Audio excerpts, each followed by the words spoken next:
First question is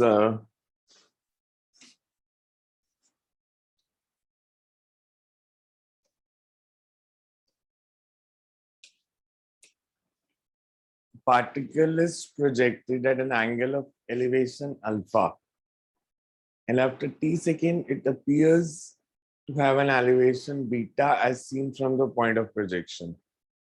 The initial velocity of the particle is. हमें question में दिया है कि पार्टिकल को प्रोजेक्ट किया at an elevation angle alpha.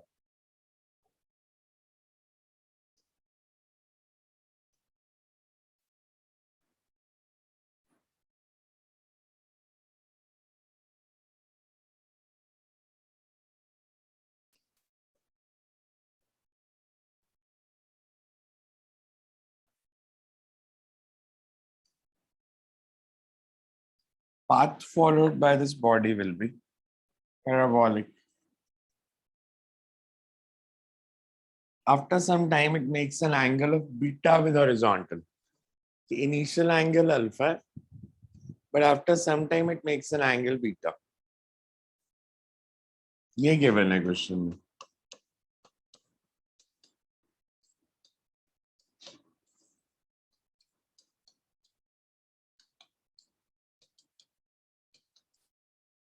After time t, तो हमने initial velocity बतानी है कितनी है.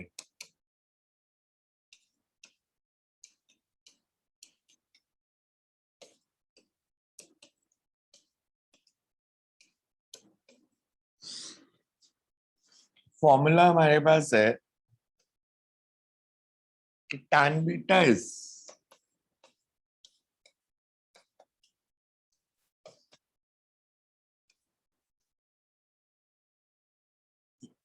अगर किसी पॉइंट पे एंगल ऑफ एलिवेशन अल्फा बनेगा तो मैं इसको ऐसे लिख सकता हूं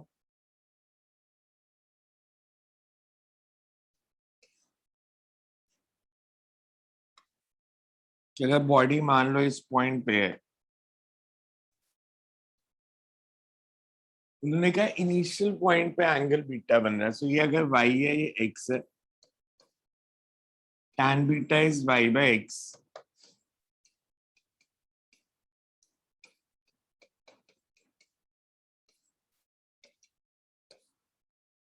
over u cos alpha. Or you can say that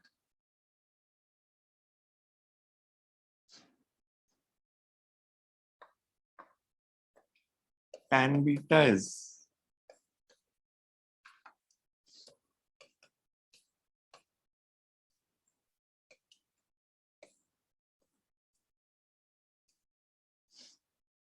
or u cos alpha tan beta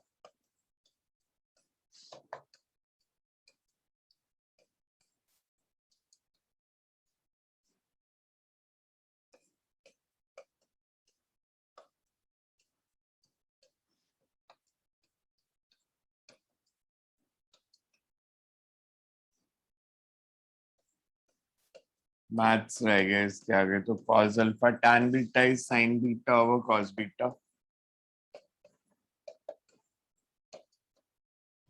You can say this is u sin alpha minus beta is equals to gt by 2. ये याद है कुछ आंसर? हाँ जी sir ये आ रहा है. कुछ missing तो नहीं? cos बीटा भी आएगा ना इधर? हाँ नीचे cos बीटा जाएगा. cos बीटा भी आएगा इधर. तो यहाँ से सॉल्व कर दो.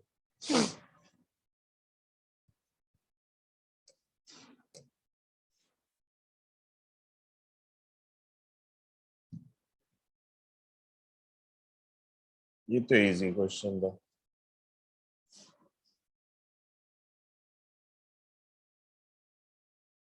particle reaches its highest point when it has covered exactly 1/2 of the horizontal range.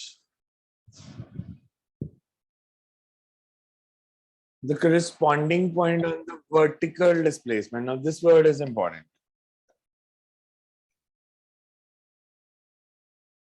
Vertical displacement. Total नहीं पूछा. Sir, vertical displacement और time का graph plot करें तो. Highest point पे vertical velocity is 0. Vertical velocity 0 होगी तो slope of displacement time graph will be 0. Curvature 0 होगा highest point पे. Highest point पे vertical velocity 0 है, curvature 0 होगा नहीं. Curvature का formula हमने पढ़ा था. U square by G, where U is the velocity at highest point. So highest point पे curvature 0 नहीं होगा. It will have some curvature, but it will have 0 velocity. So 0 slope and positive curvature. So तो theory का question था.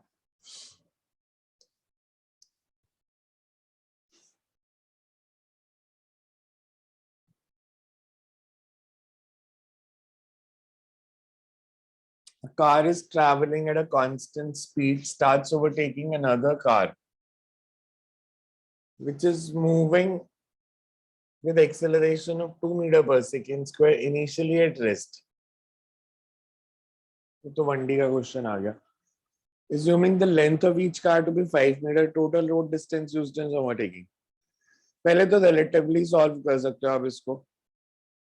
Initial relative speed कितनी है? हमारे पास 2 cars हैं. Car is traveling at a constant speed of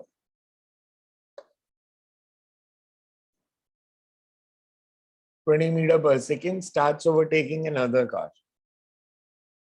So 2 positions mark कर लो.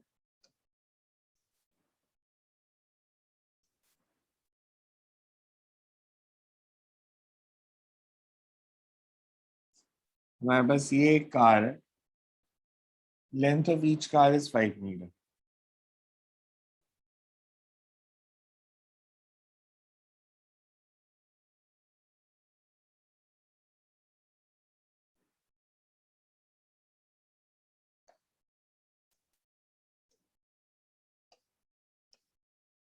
इसके लिए इनिशियल स्पीड दिया है 0, इसकी एक्सेलरेशन है 2 मीटर पर सेकेंड स्क्वायर. इसके लिए इनिशियल स्पीड दी है 20, एक्सेलरेशन है 0. तो इसको कह देते हैं ए, this is B.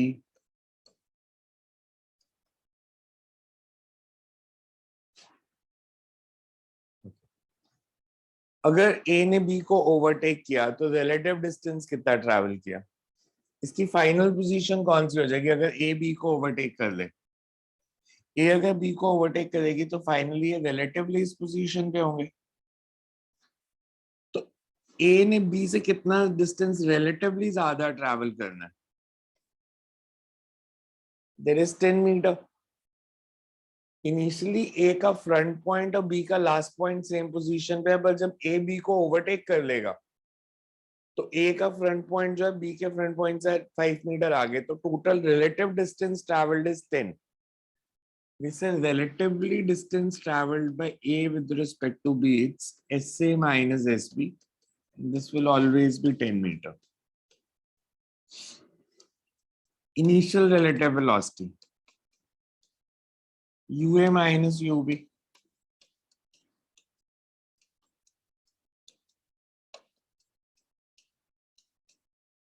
Relative acceleration.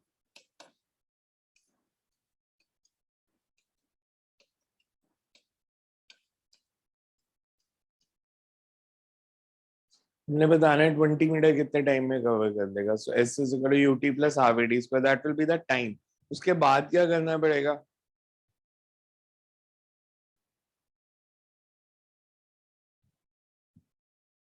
Because यहाँ से एक बार आपने T निकाल लिया, देन हमें बताना है distance travelled by this car. तो इसका डिस्टेंस ट्रैवल्ड कैसे निकलेगा?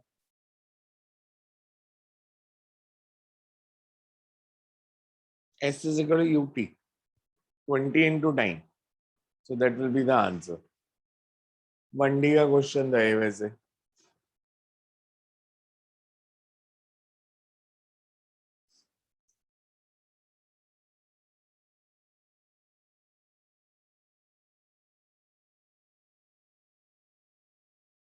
fourth near fifth near sixth.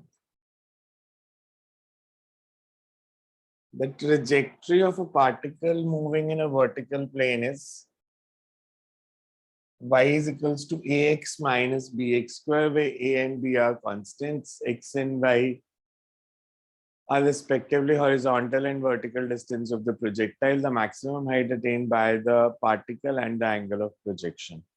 Maximum height and angle of projection. जब equation of trajectory दी होगी, तो there can be few ways जिससे आप इसको solve कर सकते हो.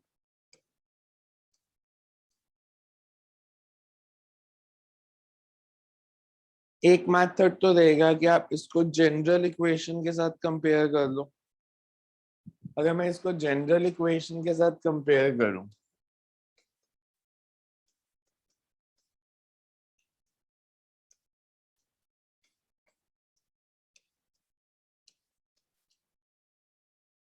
so we can say that tan theta is a. Tan theta is a, theta is tan inverse a. अगर जनरल इक्वेशन के साथ कंपेयर किया तो. Plus you also have that g upon 2 u square cos square theta. वहां से आप इसकी दूसरी वैल्यू निकाल सकते हो रेंज कितनी है. सेकेंड मेथड इज कि अगर आपको y दिए, we can say that dy by dt is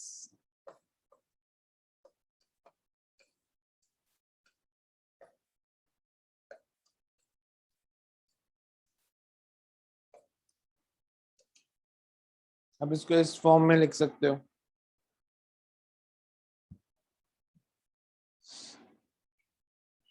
dy by dt is vertical velocity, dx by dt is horizontal velocity.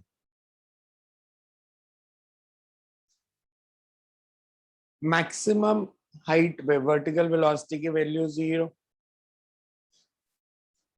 At maximum height,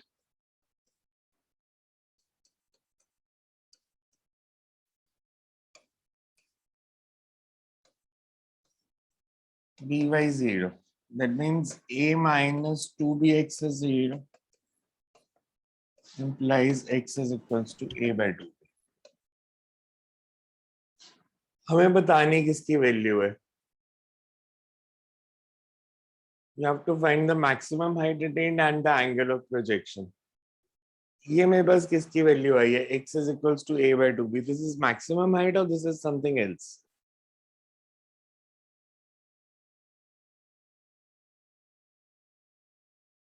मैंने ऐसे बॉडी को प्रोजेक्ट किया था.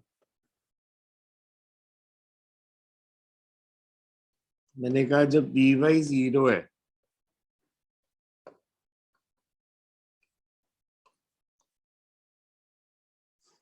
तो x की वैल्यू ये आ रही है. You have to find the maximum height. Maximum height कैसे निकलेगी? जिनका ये क्वेश्चन सॉल्व हो गया, सर इसको सर इक्वेशन में डाल देंगे. इसको y की इक्वेशन में डाल देंगे and you will get the answer. Second method is you know the equation, the relation between r and h. ये the half of range है, so आपको रेंज और मैक्सिमम हाइट में रिलेशन भी पता है, आप वैसे भी कर सकते थे. यहाँ इसको आप सिंपली इस इक्वेशन में डाल दोगे तो भी आंसर आ जाएगा. इक्वेशन अब होगी r is equal to x tan theta minus x square tan theta over r और h में r is equal to 4h cot theta. So वहां से भी सेम ही आंसर आना था. सेवेंथ क्वेश्चन जिसका हो भी गया, वो पता नहीं कैसे हुआ होगा, वो स्टेटमेंट गलत थी, क्योंकि काफी लोगों ने सेवेंथ को डाउट में नहीं लिखा. अब जिनका हो गया वो मेरे को बताना कैसे हो गया. सबने सेवेंथ क्वेश्चन को डाउट में नहीं लिखा, जबकि सबको डाउट में लिखना चाहिए था, क्योंकि क्वेश्चन ही गलत है. अब जिनका हो गया वो बताओ कैसे हो गया, जिन्होंने सेवेंथ को डाउट में नहीं लिखा. बस कुछ लोगों ने इस क्वेश्चन को डाउट में नहीं लिखा है, तो जिनका हुआ है वो मेरे को बताओ कैसे हुआ. A particle is moving along locus y is equal to k minus x. K greater than 0 with constant speed v. At t is equal to 0, it is at the origin and about to 0. Vx minus vy at this ay minus x. इस statement की तो sense ही नहीं बन रही कुछ. अब मैं देख के बताऊं किस किस का हो गया ये क्वेश्चन जिन्होंने डाउट में नहीं लिखा. ये क्वेश्चन कैसे हो गया आपका?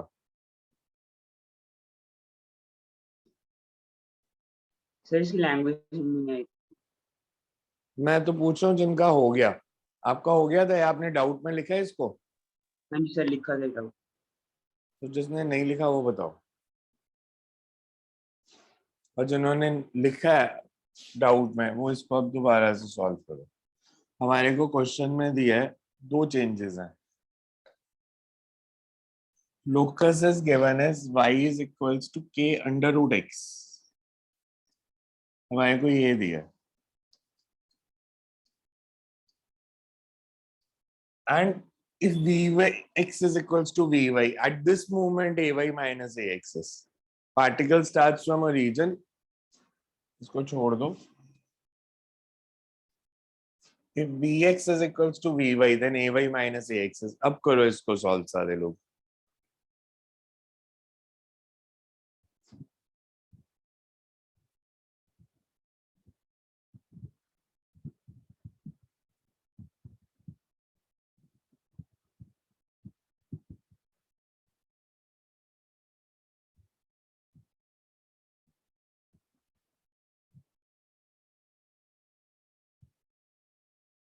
अब करो इसे सॉल्व सब लोग.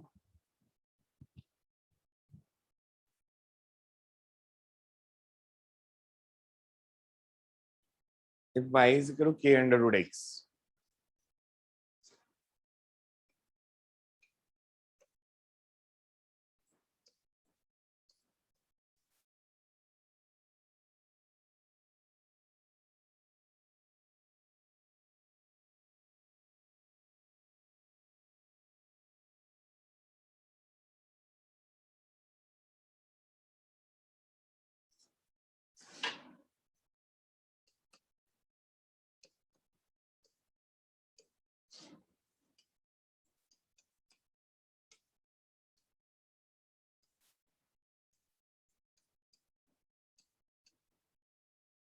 इसको मैं ऐसे लिख सकता हूँ y square is equals to k square x. इसको मैं ऐसे भी लिख सकता हूँ.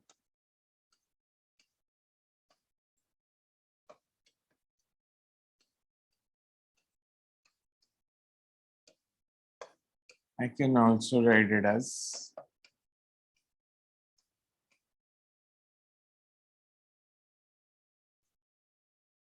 तो अगर Vx और Vy इक्वल हैं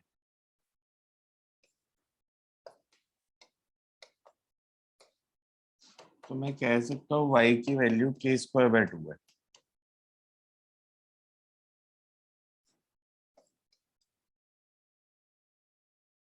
ठीक है. स्टेप यहां तक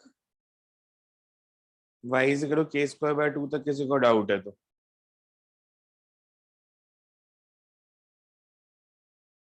अगर मैं फर्स्ट इक्वेशन को एक बार फिर से डिफरेंशिएट कर दूं तो क्या आएगा?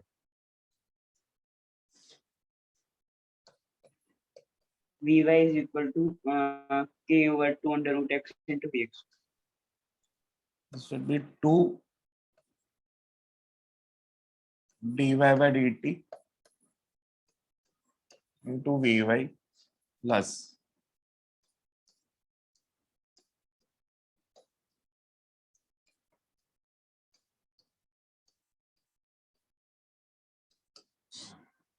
यही बनी equation.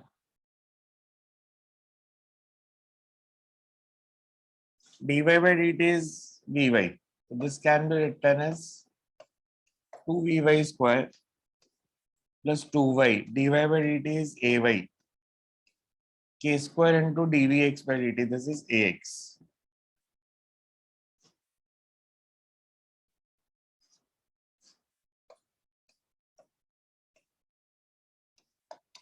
Y is k square by 2.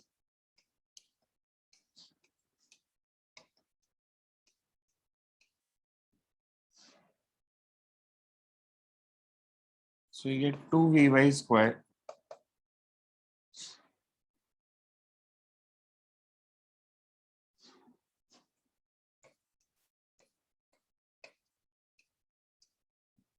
ax minus ay.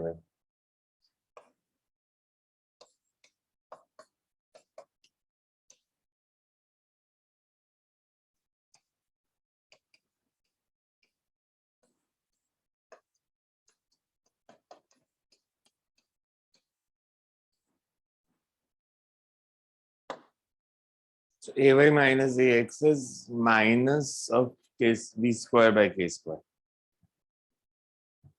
देखो आ रहा है समझ क्या गया?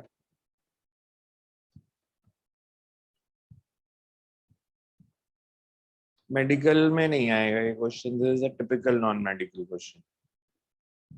डिफरेंशिएशन बहुत मुश्किल नहीं है, इजी है, बट फिर भी ये मेडिकल में नहीं आते ऐसे क्वेश्चन. क्लियर है सबको? Yes, sir. ये स्टेप कैसे लिखा मैंने? So 2vy square is equal to v square. Okay, vx is equal to v1. हमारे को बिकॉज गिवन है.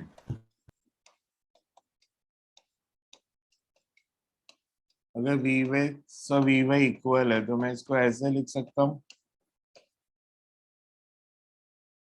कि v y square is v square by 2. Because ये कंडीशन से आया है कि वी एक्स और वी वाई इक्वल दिए हैं.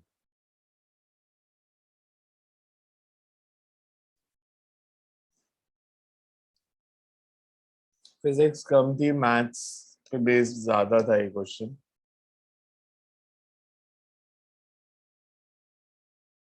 8 या 9 तो किसी का डाउट नहीं है ना?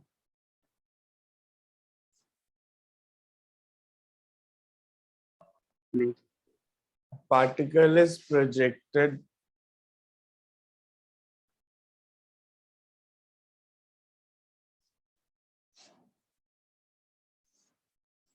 from the ground at some angle with horizontal. Let P be the point at maximum height h. At what height above the P should the particle be aimed to have a range equal to maximum height?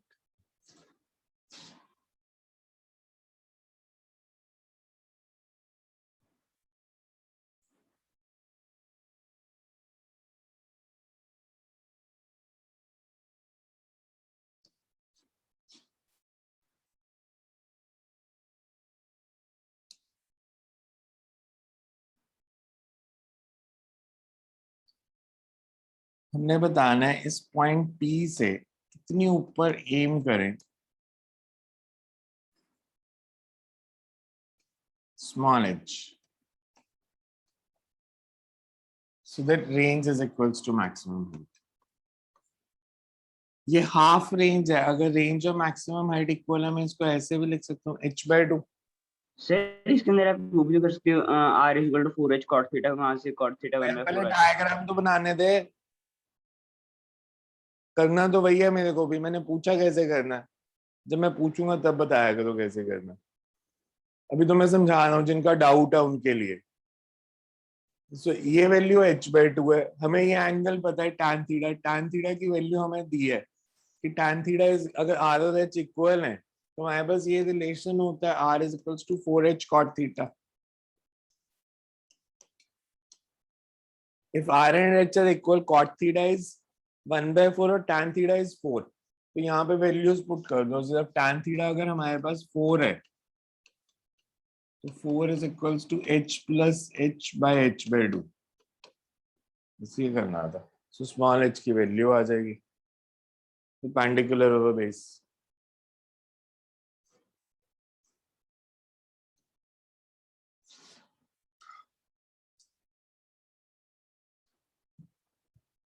Another easy question. Friction of air causes vertical retardation equal to 10% of the value of g. Vertical retardation equal to 10%. मतलब g plus g by 10. तो maximum height में क्या change आएगा? Normal हमारे पास formula होता है h is equals to u square sin square theta by 2g. अब सिर्फ हो जाएगा h dash is because friction add to the gravity.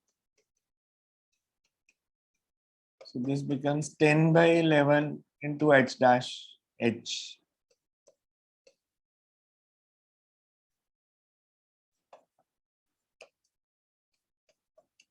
So there's 9% decrease in the value of maximum height. So 9% decrease. सिर्फ g की जगह g plus g by 10 कर देना था acceleration को. Because body ऊपर जाएगी तो retardation नीचे की तरफ बढ़ जाएगी.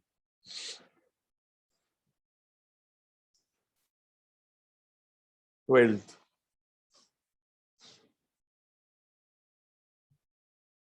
Mass m is attached to a massless string whose other end is fixed at point P as shown in figure. The mass is undergoing uniform circular motion in the xy plane with center at O and constant angular speed omega. If angular momentum of the system is calculated, about O and P are denoted by L0 and LP respectively, then हमने बताना है what about angular momentum about point O and about point P. हाँ जी, concept बताओ क्या लगेगा, अब बताओ इसमें. Angular momentum about O and angular momentum about P निकालना है. कैसे पता चलेगा? हमें angular speed constant दी है. The mass is undergoing uniform circular motion in xy plane with center at O and constant angular speed.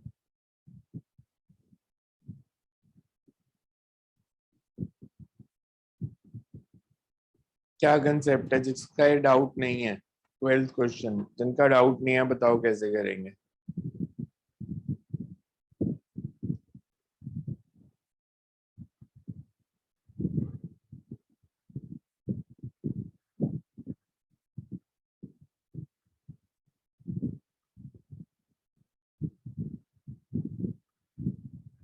अरे अब बताओ किसका डाउट नहीं है? ये समर्थ का डाउट है, तानिश का डाउट नहीं है, लवेश का डाउट नहीं है. बताओ इसको कैसे करना है, कंसेप्ट बताओ जिनका ये हो गया क्वेश्चन.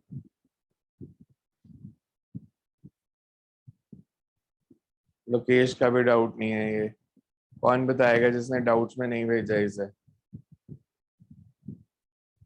क्या कंसेप्ट है?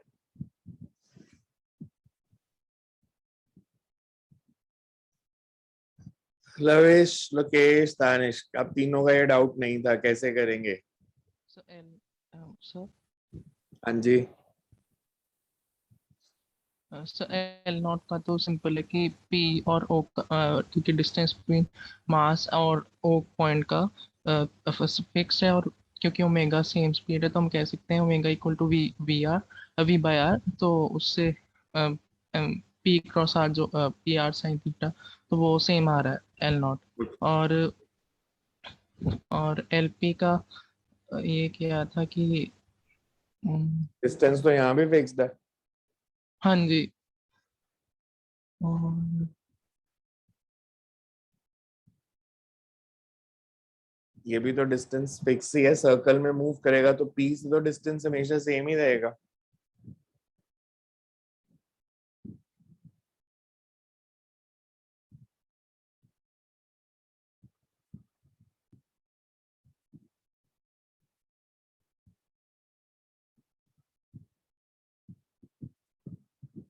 कैसे करें इसको?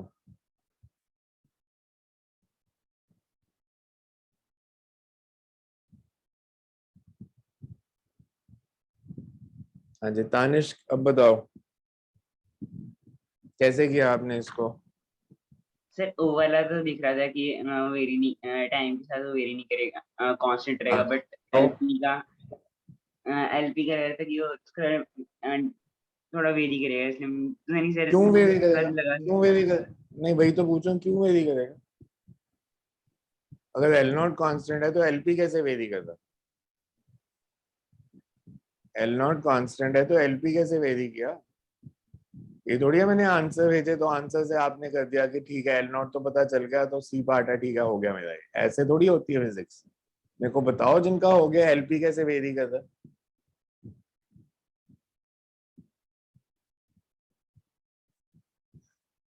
अच्छा मेरे को axis passing through o, axis passing through o, ये स्ट्रेट लाइन ले लो जो ओपी है, से एक्सेस है। अगर मैं इसको एक्सेस मान लेता हूं ओपी को, टॉक अबाउट ओपी एक्ट कर रहा है due to gravity. Torque about OP no नहीं ग्रेविटी के कारण टॉक लग रहा है या नहीं लग रहा? R cross f, sir gravity gravity तो होगी ना। ग्रेविटी के कारण टॉक लग रहा है या नहीं लग रहा? लग रहा है सर। लग रहा है। टॉक लगेगा तो angular momentum.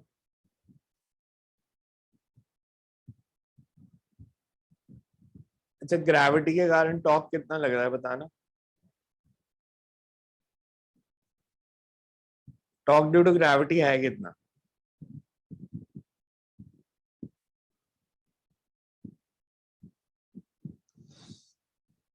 Talk due to gravity कितना है? सर हाँ जी, O M G into sir perpendicular distance जितने भी वो ओ एम वाला mg mg into into r। r। तो फिर तो axis passing through o torque लग रहा है, एंगुलर मोमेंटम कांस्टेंट हो सकता है?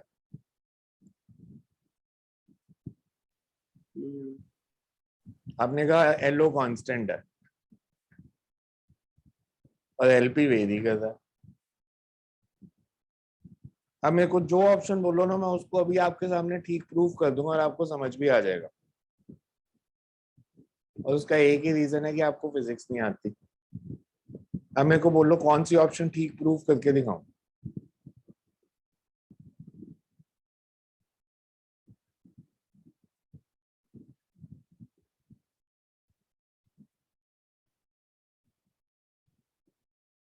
मेरे को नहीं समझ आ रहा आपका आंसर कि अगर एल नॉट कॉन्स्टेंट है तो एलपी क्यों वेरी कर रहा है। मेरे को कोई भी समझा दे, जिन्होंने डाउट्स नहीं भेजे उनमें से कोई समझा दे कि अगर एल नॉट वेरी कर कांस्टेंट है तो एलपी कांस्टेंट कैसे है।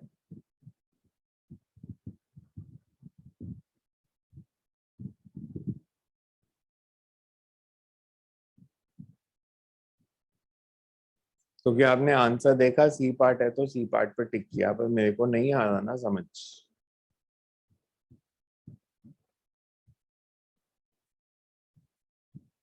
अच्छा एंगुलर मोमेंटम का एक फॉर्मूला आई ओमेगा भी होता है। अगर ये बॉडी सर्कल में मूव कर रही है तो मोमेंट ऑफ इनर्शिया वेरी कर रहा है नो अबाउट ओ या अबाउट पी? ना तो about o moment of inertia vary कर रहा है ना अबाउट पी वेरी कर रहा है। और ओमेगा भी कांस्टेंट है, हमें दिया है बिकॉज उसकी एरो मार्क की हुई है और साथ में दिया है कांस्टेंट एंगुलर स्पीड। तो अगर डायरेक्शन नहीं बदल रही, मैग्नीट्यूड नहीं बदल रहा, मतलब एंगुलर वेलोसिटी भी कांस्टेंट है। तो मोमेंट ऑफ इनर्शिया कांस्टेंट है, एंगुलर वेलोसिटी कांस्टेंट है, एलपी कैसे वेरी करेगा?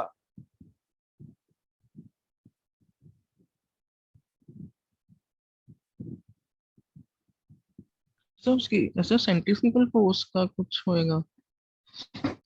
नहीं, जब दे ही दिया कांस्टेंट एंगुलर स्पीड।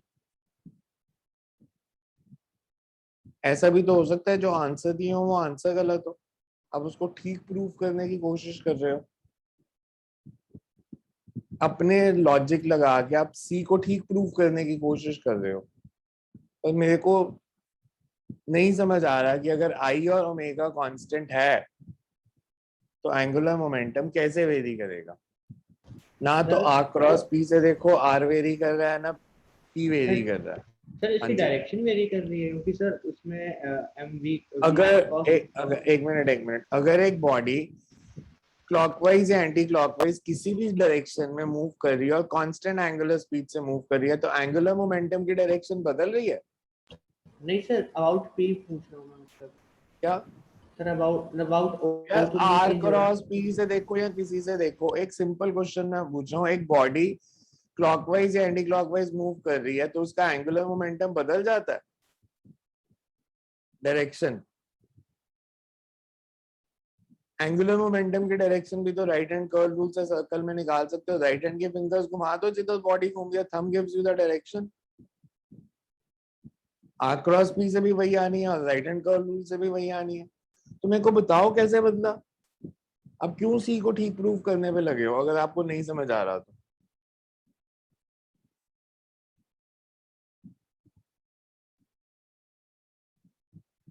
अब इस पे थोड़ा सा दिमाग लगाना दोबारा से। मैं ये नहीं कह रहा सी ठीक है, इनमें से ऑप्शन बताना कौन सी ठीक है। टॉक निकाल के देखना, टॉक निकाल के देखना और फिर सॉल्व करना। ये सबको समझ आ रहा है कि टॉक अबाउट पॉइंट ओ जो होगा that is mgr, r is the radius om।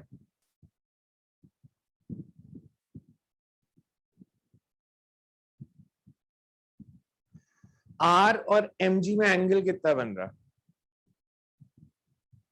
90 talk maximum या मिनिमम? मैक्सिमम। तो एंगुलर मोमेंटम बदलना चाहिए या नहीं बदलना चाहिए? अगर किसी बॉडी पे मैक्सिमम टॉक लग रहा है,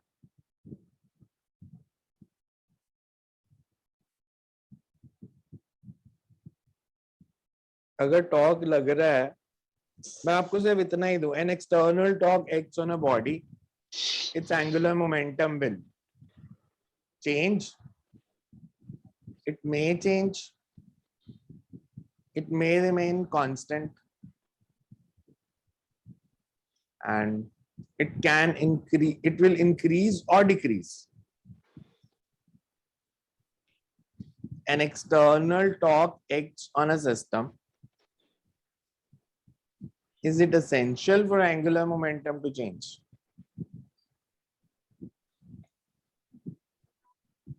रोटेशन पढ़ा था ना थोड़ा सा +1 में। एक्सटर्नल टॉर्क लगे तो एंगुलर मोमेंटम चेंज करना चाहिए या नहीं करना चाहिए? सो मतलब कंजर्व नहीं रहेगा। कंजर्व रहेगा मतलब कांस्टेंट? बस नहीं सर, मतलब अगर टॉक लग रही है तो मतलब dl बाई dt जीरो नहीं होगा, मतलब l जीरो, मतलब l कांस्टेंट एल नहीं रहेगा। कांस्टेंट नहीं होगा, है ना। अब मैं ये क्वेश्चन तो नहीं बताता, बस आपको एक कंसेप्ट बताता हूँ। इनफैक्ट एक एक्सपेरिमेंट करने के लिए कहता हूँ, अभी क्लास खत्म होते ही करके देखना। और ये मैंने +1 में बताया हुआ है, इसलिए मैं इतनी देर से पूछ रहा था।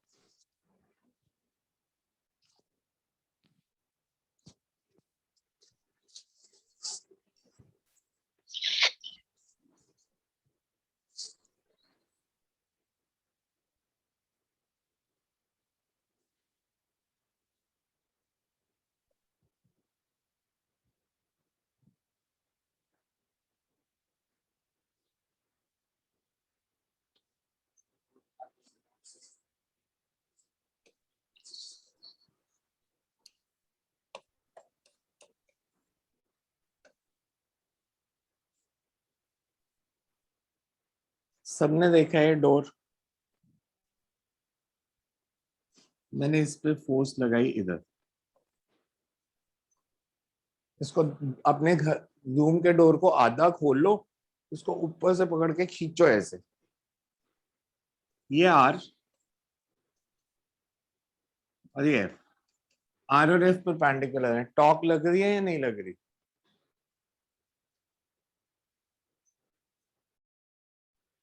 नहीं लग रही। लग रही है। जिसके कारण ये घूम जाएगा? टॉक लगेगी। ये घूमेगा कि नहीं घूमेगा? सर नहीं घूमेगा। हाँ, तो वही यहाँ पे कंसेप्ट लगना। अब सोचना, बिकॉज मैंने कुछ कंडीशन बताई थी। Torque is equals to dl by d t में टाउ क्या था? Tau is equals to dl by d t में टाउ क्या था? एक्सटर्नल टॉक था या कुछ और था? Sir parallel to axis. along axis या perpendicular to axis? Perpendicular to the axis. along axis. इस केस में देखो डायरेक्शन कौन सी आ रही है आर्क क्रॉस एफ की, along axis perpendicular to axis, arc cross F perpendicular to the axis. इस case में along axis है। कुछ भी मैं पूछता हूँ ना उल्टा आंसर दे देते हो। आर्क क्रॉस एफ ये आ रही है तो यही तो एक्सिस है। आपको याद है मैंने किस क्वेश्चन में किया था, हमने किया था कि एक आप मतलब आपने तो एक बैच पढ़ा है, मैंने तो बहुत सारे लोगों को सेम चीज पढ़ाई होगी +1 में। हमने ऐसे एक एग्जांपल किया था, इसके अंदर एक इंसेक्ट मूव कर रहा है विद कांस्टेंट एंगुलर वेलोसिटी, तो इसका एंगुलर मोमेंटम वेरी करेगा या नहीं करेगा अबाउट एक्सिस ऑफ रोटेशन। तो आर क्रॉस mg निकाला था।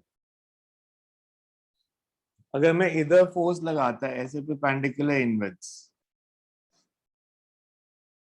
इधर आर क्रॉस एफ की डायरेक्शन कौन सी आ रही है और इधर कौन सी आ रही है, सेम है या डिफरेंट है?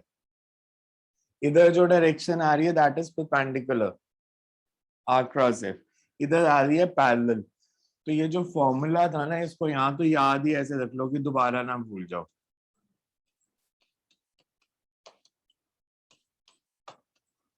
बिकॉज कई बार ये होगा टॉर्क एक्ट कर रहा है और टॉर्क के दो कंपोनेंट है, एक पैरेलल और एक परपेंडिकुलर। जरूरी नहीं है ना हमेशा पैरेलल या हमेशा परपेंडिकुलर ही आए, ऐसा भी हो सकता है कि पैरेलल और परपेंडिकुलर दो कंपोनेंट है। तो जब आपने ये फॉर्मूला लगाना है, you always have to take the component of torque which is along the axis of rotation. इधर वो केस नहीं बन रहा। मैं यहां से अगर आपको बताता, मैं पूरा नहीं करा रहा आपको सॉल्व, बट अगर मैं आपको ये बताऊं, से ये अगर आर है,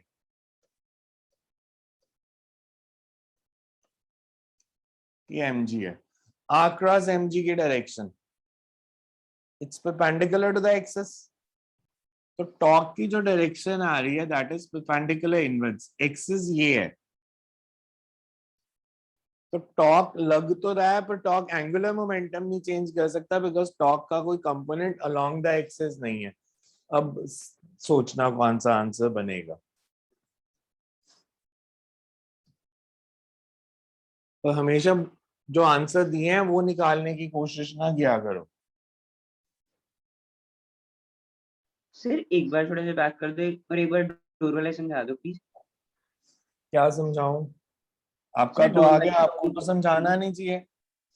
सर टॉर्क वाला कैसे समझा दो प्लीज। आर क्रॉस एफ की सर डायरेक्शन क्या होगी? R cross f perpendicular to the axis, तो इसके कारण टॉर्क नहीं लगता अलोंग द एक्सिस। ये आ रही है कौन सा तो होगा? आर क्रॉस एफ, तो हमें तो कंपोनेंट अलोंग एक्सिस चाहिए ना एंगुलर मोमेंटम चेंज करने के लिए। An object has velocity v1 with respect to ground. An observer moving with velocity v0 with respect to ground measures the velocity of object as v2. मतलब v2 is relative velocity of v1 with respect to observer. ये क्या मैंने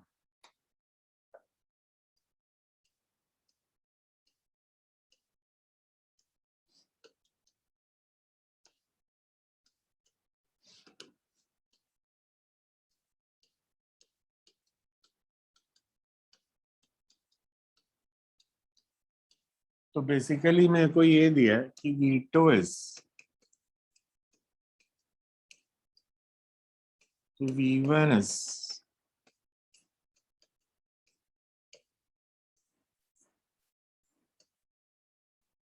v2 plus v0। तो हमने बताना है कौन C option ठीक होगी।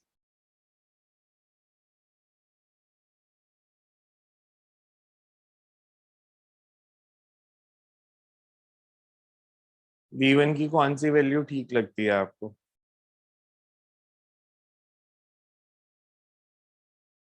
बी पार्ट ही आएगा बिकॉज v2 प्लस v0 इसकी मैक्सिमम वैल्यू हो जाएगी। कि v1 की अगर मैं मैक्सिमम वैल्यू पूछूं दैट इज, तो v1 हमेशा इसके इक्वल या इससे कम ही होगा। So B part is the answer.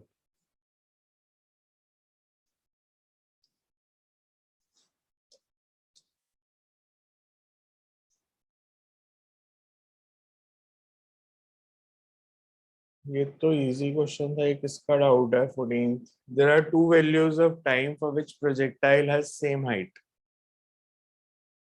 The sum of these two times is equals to two times for which projectile has same height.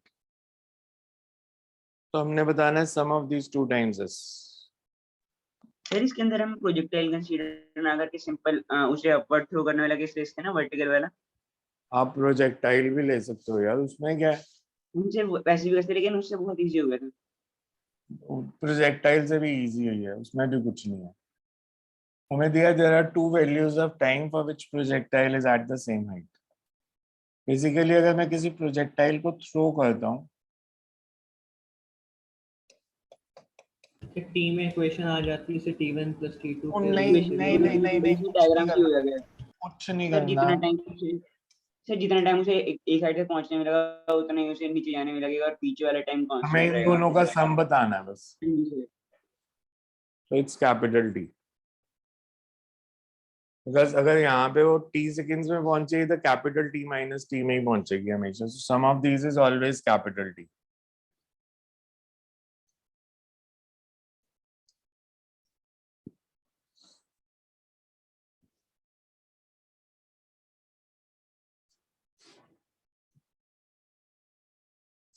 A shell fired from a ground is just able to cross horizontally top of a wall 90 meter away, 45 meter high.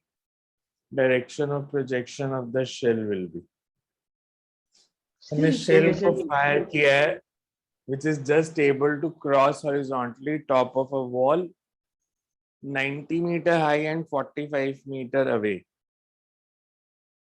So हमने बताना है कि what will be the just able to cross, मतलब वो maximum height हो जाएगी. just able to cross है तो maximum height है, तो हमें maximum height भी दिया, half of range भी दिया. values put करो, आंसर निकाल दो. हाँ जी. इसके अंदर ये तो चला कि ये मैक्सिमम हाइट होगी, क्योंकि ये तो सिर्फ एक डिस्टेंस अवे गिवन है ना. क्या पता अगर वो रेंज से थोड़ा दूर हो तो वो उससे पास जस्ट एबल टू पास करना है. अब just able दिया होता है तो उसको maximum height लेके solve करना होता है. बिकॉज ये जस्ट वर्ड्स ही पता चलता है. अगर सिर्फ लिखा होता क्रॉस तो इक्वेशन ऑफ ट्रेजेक्टरी लगानी थी, तो जस्ट एबल टू क्रॉस लिखा, इसलिए सॉल्व करना पड़ेगा रेंज और मैक्सिमम हाइट से.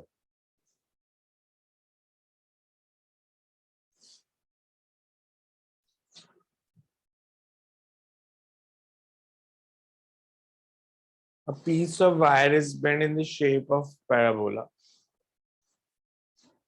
Y is equals to kx square.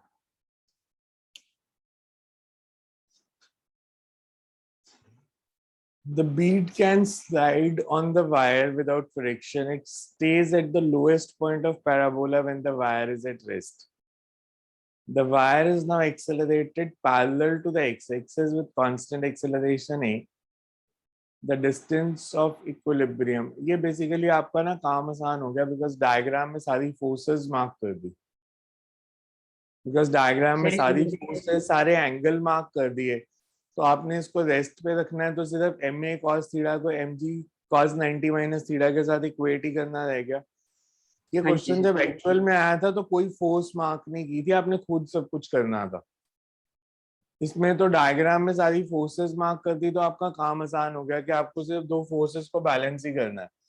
इस डायरेक्शन में जो फोर्स है, that is ma cos theta, this is mg cos 90 माइनस थीटा. सो इनको बैलेंस कर दोगे तो you will get the answer. और सर वहां से y dy by dx यानी tan थीटा की वैल्यू से निकल सर जाएगी. वहां से dy में dx. सो ये क्वेश्चन तो इजी था. आ रहा है सबको समझ? बिकॉज हमने सिर्फ इक्वेट ही करना है.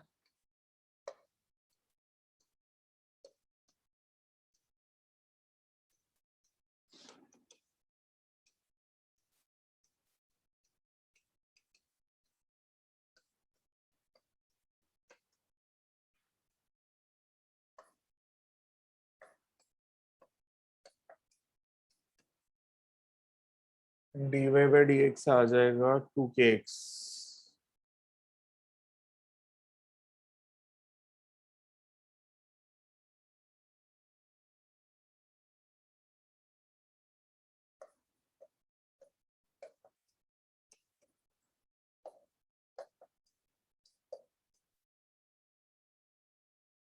So x is a upon 2 kg.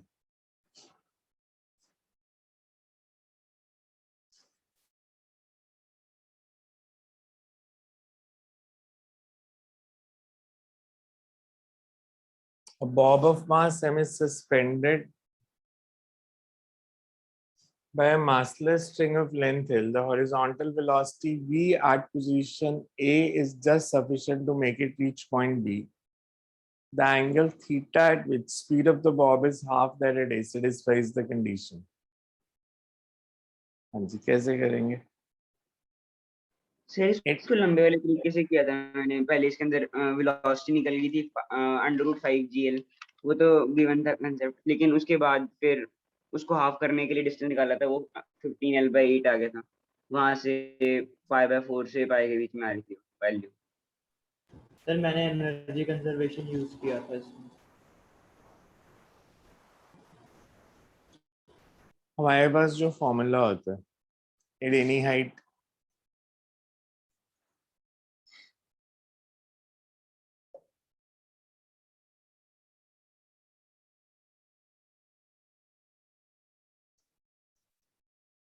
ये जो हाइट है this is always L minus L cos theta.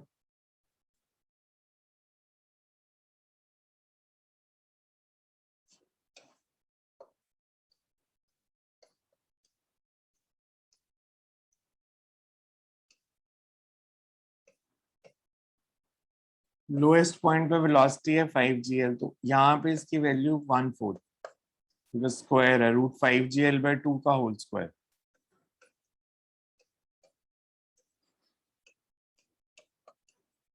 मतलब मैंने ये लिया है कि initial velocity to cover the vertical circle √5gl होती है, तो v को मैंने उसका हाफ ले लिया। यहां तक देखो आ रहा है समझ? यहां से cos थीटा की वैल्यू निकाल लो। Sir 5gl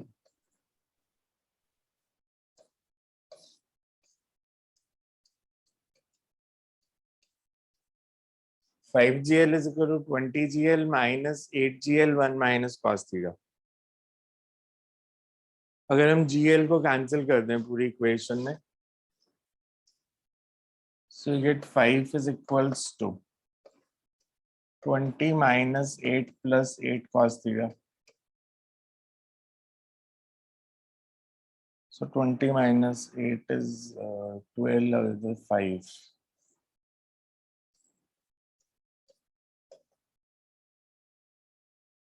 Five minus 12।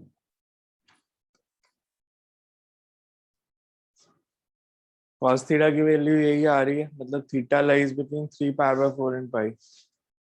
Maths है इसके बाद तो।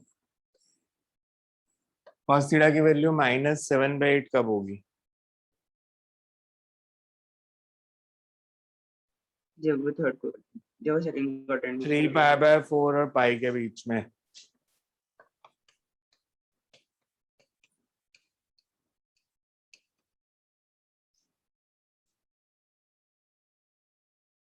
क्वाड्रेंट नहीं बन रहा है पूरा। हाँ So जी 3π/4 and pi। इसमें half सर इसका एनर्जी कंजर्वेशन से भी कर सकते थे ना? सर इसके अंदर हाइट भी निकाल सकते थे। हाइट निकाली तो है मैंने L minus L cos theta. Sir मैंने h को रख के निकाल दिया। एक जना बोल रहा है एनर्जी कंजर्वेशन से कर सकते थे, एक हाइट से कर सकते थे। मैंने दोनों ही किए हैं। मैंने एनर्जी कंजर्वेशन, ये इक्वेशन कहाँ से लिखी है मैंने? सर एनर्जी कंजर्वेशन से तो एनर्जी कंजर्वेशन से ही तो किया मैंने भी, और हाइट भी निकाल ली है।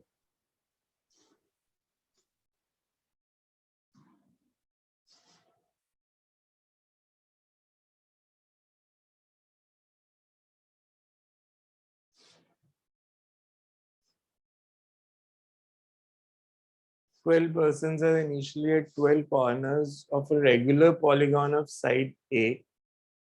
Each person now moves with uniform speed v in such a manner that 1 is always directed towards 2, 2 towards 3, 3 towards 4, and so on. the time after which they meet is. So they will meet at the center. हमेशा वो formula तो रहेगा ही. हमने बताना है कितने time के बाद मीट करेंगे. जनरल में अगर एन साइडेड का क्वेश्चन पूछता तो क्या करते? फॉर्मूला क्या बनेगा? If you have n-sided polygon with n people standing on the n corners, the time after which they meet is.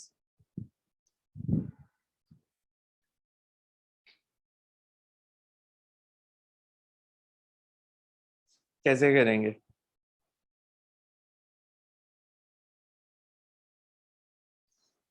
अगर मैं नंबर ऑफ साइड्स लेता ही नहीं, मैं बोलूं n साइडेड पॉलीगॉन है मेरे पास, मैंने उसकी सिर्फ 2 साइड्स बना ली, 3 कॉर्नर्स बना लिए, ए बी की तरफ जा रहा है, बी सी की तरफ, एंड सो ऑन.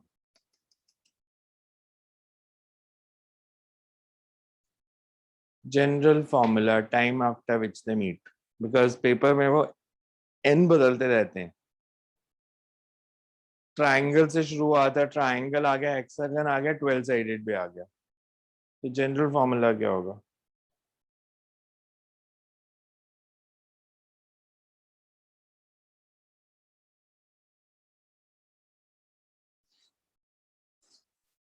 ये एंगल कितना होगा?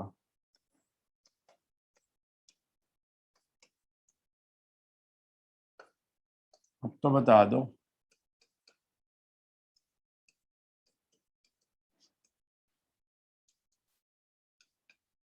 HC में याद है लास्ट सॉल्व एग्जांपल था ट्रायंगल वाला, they will meet at the centre, centroid. Square में भी हमने किया था, they will meet at the centroid centre. है. तो मैं पूछ रहा हूँ जनरल फॉर्मूला क्या लिखूं फिर मैं, अगर एन साइडेड पॉलीगॉन है तो?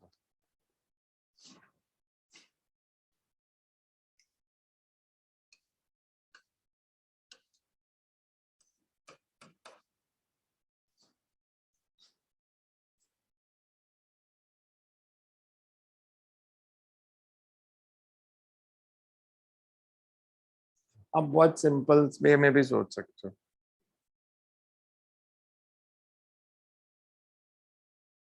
अगर सबको मीट कराने की जगह मैं सिर्फ ये बोलूं, if A has to meet B, if A has to meet B, तो बी को रेस्ट पे मान लेते हैं. ए की वेलोसिटी रिलेटिव टू बी कितनी है? Velocity of A relative to B, इसकी भी इधर है, इसकी वेलोसिटी इधर है, तो velocity of A relative to B कितनी हो जाएगी? v minus v cos theta. v minus v cos theta. Relative distance traveled a. So general formula is time after which they meet is v minus v cos pi 2 pi by n. अभी यहाँ पे value दी थी 12.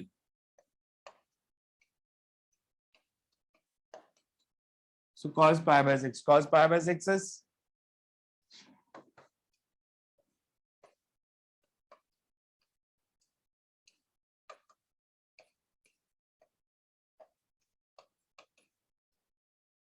ये answer है.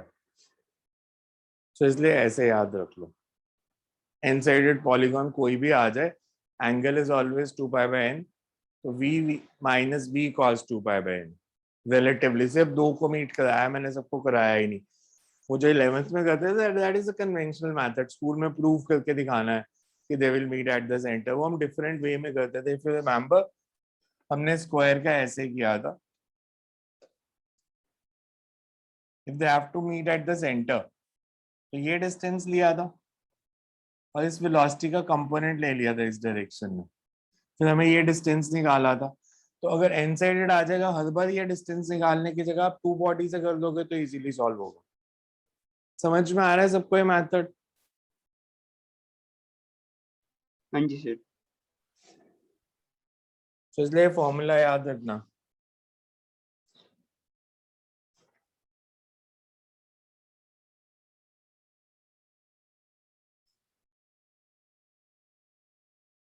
ये किसने पूछा? R is equal to 4h cot theta लगा दो इसमें. 21st किसका डाउट है? आर भी दिया, एच भी दिया, थीटा पता चल जाएगा, थीटा पता चल जाएगा. किसी एक फॉर्मूला में से आप वेलोसिटी निकाल सकते हो।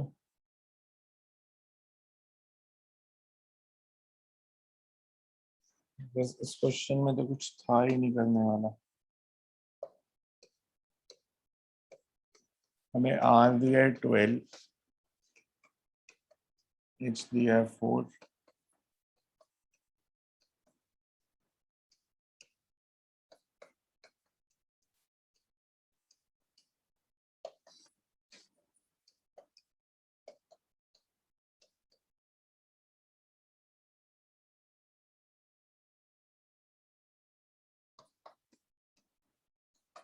tan theta is 4/3। tan की वैल्यू 4/3 कब होती है? 53 डिग्री पे। अब रेंज हमारे को दिया है, मैक्सिमम हाइट किसी एक से सॉल्व कर लेते।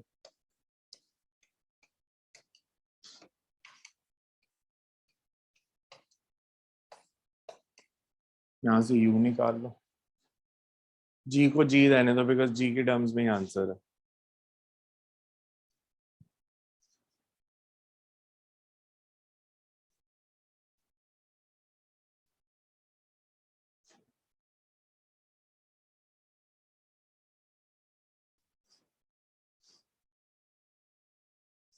A particle is moving along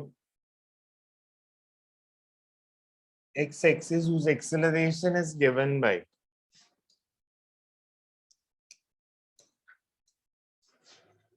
a is equal to 3x minus 4, where x is location of the particle. At t is equal to 0, particle is at x is equals to 4/3. x को 4/3 put करोगे तो initial acceleration कितनी आ गई? हमें दे initially it's at x is equals to 4/3। Sir acceleration भी 0 इस टाइम, वेलोसिटी भी 0। तो हमें डिस्टेंस ट्रैवल्ड बताना है, distance travelled in 5 second. Sir वो 0 नहीं हो जाएंगे, एक्सेलरेशन भी 0 इस टाइम, वेलोसिटी भी 0 है। Because हमें दिया particle is moving along x-axis, particle starts from rest।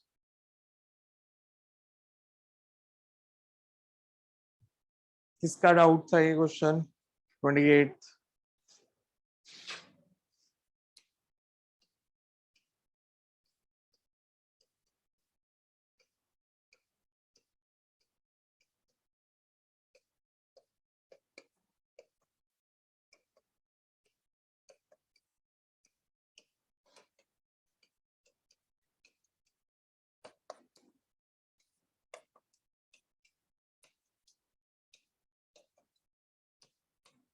जब बॉडी रेस्ट पे है ना, एक्सेलरेट कर रही है, तो डिस्टेंस ट्रैवल तो 0 ही आना है हमेशा।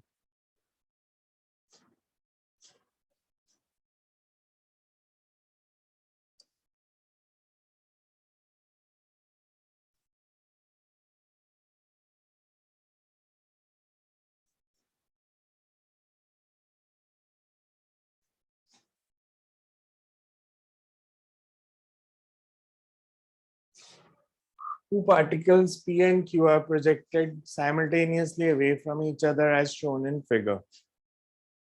The velocity of P relative to Q at the instant when P is horizontal. Okay. मेरे को जनरल बताओ इस क्वेश्चन में, ये जो पूछा उसको बाद में देखते हैं। मैंने दो बॉडीज को प्रोजेक्ट किया और दोनों बॉडीज एयर में हैं। अगर दोनों बॉडीज एयर में हैं तो इन पे एक्सेलरेशन सेम लग रही है या डिफरेंट लग रही है? इन दोनों की एक्सेलरेशन सेम या डिफरेंट? सेम। अगर सेम है तो रिलेटिव एक्सेलरेशन 0। जो इनिशियल रिलेटिव वेलोसिटी है वही फाइनल होगी। तो हमें पूछा P with respect to Q, तो इनिशियल निकाल दो, वही फाइनल है। सब सिंपल इसमें लॉजिक लगा सकते हो बिकॉज रिलेटिव, मतलब उन्होंने कहा when P is horizontal, P horizontal है या कुछ भी है, both the bodies are in air, relative velocity will be same. सिर्फ आपको ये चेक करना था इस क्वेश्चन में, वैसे जरूरत नहीं पड़ेगी ऐसे क्वेश्चन में बिकॉज मेंस में जब इस तरह के क्वेश्चन आते हैं, जब वो हॉरिजॉन्टल है तो दूसरी बॉडी अभी एयर में ही होगी बिकॉज टाइम ऑफ फ्लाइट में इतना ज्यादा डिफरेंस नजर नहीं आ रहा, वेलोसिटी सेम दिया, एंगल में भी बहुत ज्यादा डिफरेंस नहीं दिया। p का टाइम ऑफ फ्लाइट ज्यादा है बट q से डबल से ज्यादा नहीं है। सो आप सिंपल लिखोगे initial relative velocity is equal to final relative velocity. Initial relative velocity p की वेलोसिटी हमारे को पता है,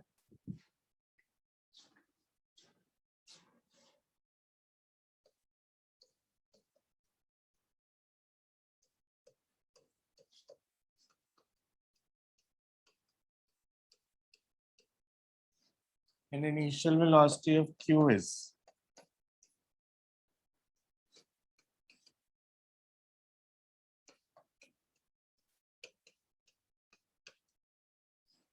हमें इसकी वैल्यू बतानी है बस।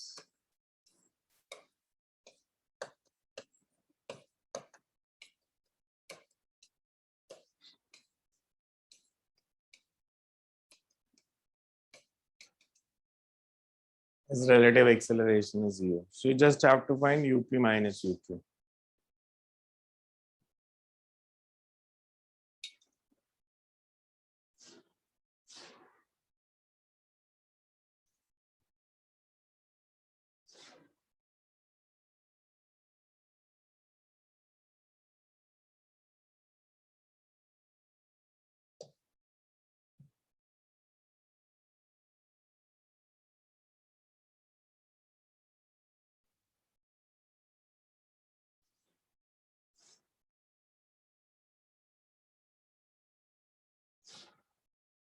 The three boys are running on equal triangular track with same speed of 5 meters per second. At start, they were at three corners with velocity indicated along directions as shown.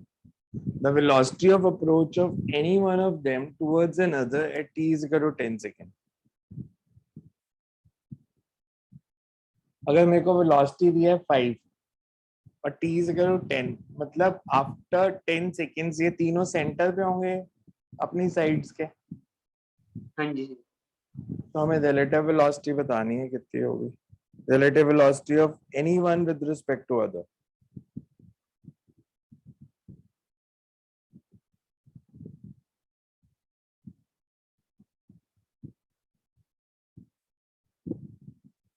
हो गया सबका ये solve? किसका doubt था ये?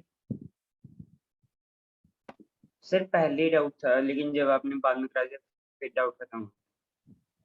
So normally हम लेंगे कि तीनों सेंटर पे आ जाएंगे और रिलेटिव वेलोसिटी निकालनी है with relative velocity of approach. Relative velocity of approach का मतलब क्या होता है?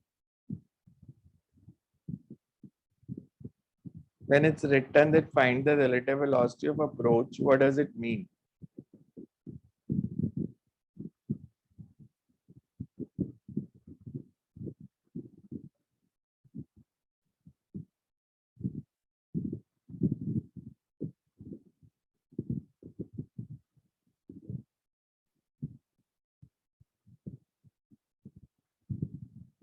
कौन इसका मतलब बताएगा? Relative velocity of approach again जिनका हो गया उनमें से कोई बता दे। सबने डाउट नहीं लिखा है, बहुत कम लोगों ने डाउट लिखा था। इसका मतलब क्या है? The velocity of approach of any one of them towards another.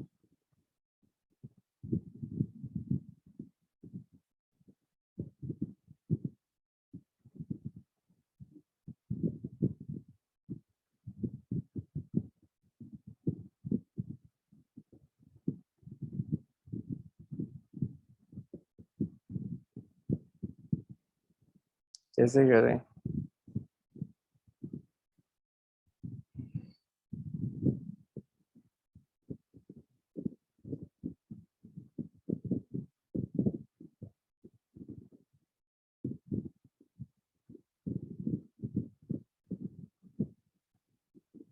हमारे को दिया है कि 10 सेकेंड्स के बाद बताना है। वेलोसिटी ऑफ अप्रोच का मतलब होता है velocity of two bodies along the line joining the two particles. It's a general physics concept कि velocity is along the line joining. So you can write concept लिख लो इसका। After 10 seconds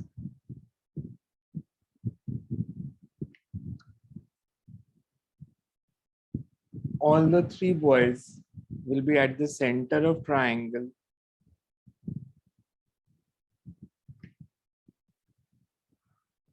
and moving with a speed of 5 meter per second. And moving with a speed of 5 meter per second. Velocity of approach is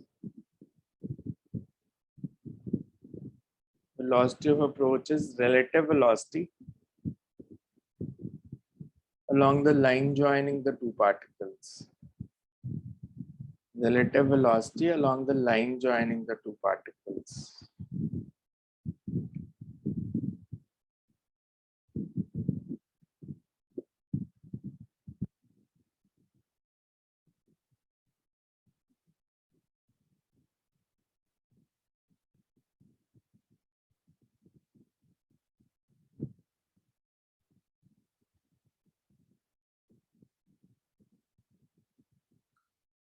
मतलब अगर मैं इसका diagram बनाता तो वो ऐसे बनता.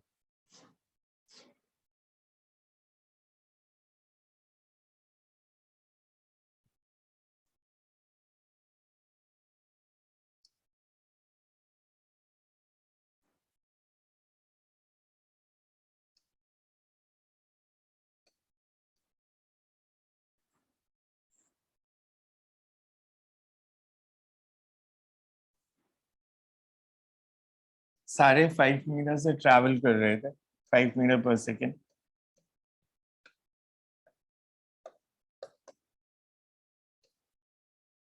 तो ये बी इस पॉइंट पे आ गया.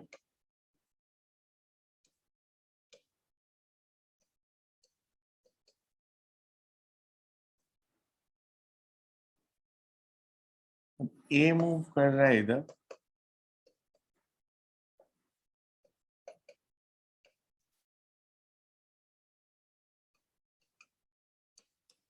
So, किसी दो की relative velocity निकालनी है. Velocity along the line joining the two particles.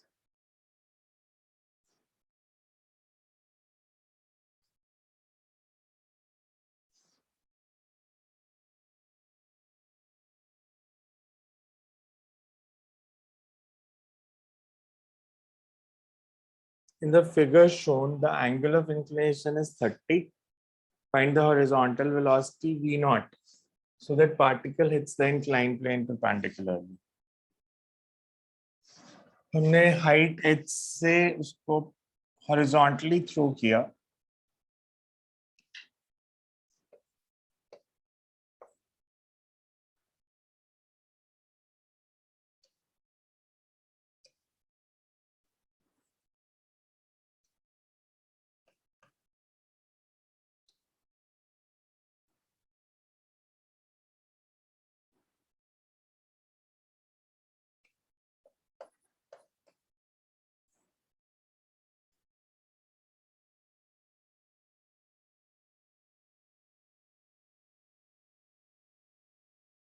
This angle should be 90. So हमने v0 बताना है कितना होगा.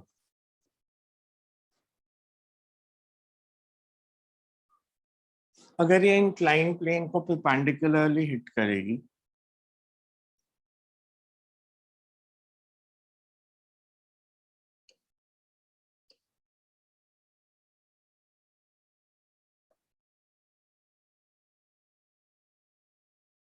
इसका मतलब ये हुआ कि इसका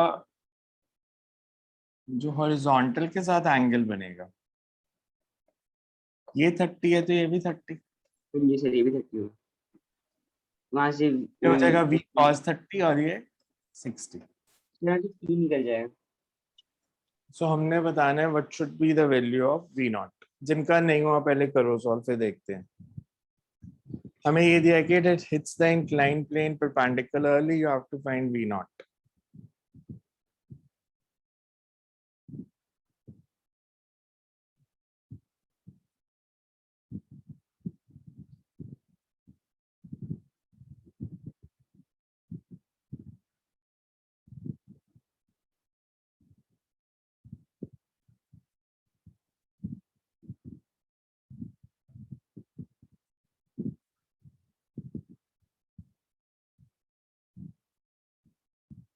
मतलब थोड़ा सा कोई इनोवेटिव वे भी सोच सकते हो जिससे कैलकुलेशन आसान हो जाए आपकी.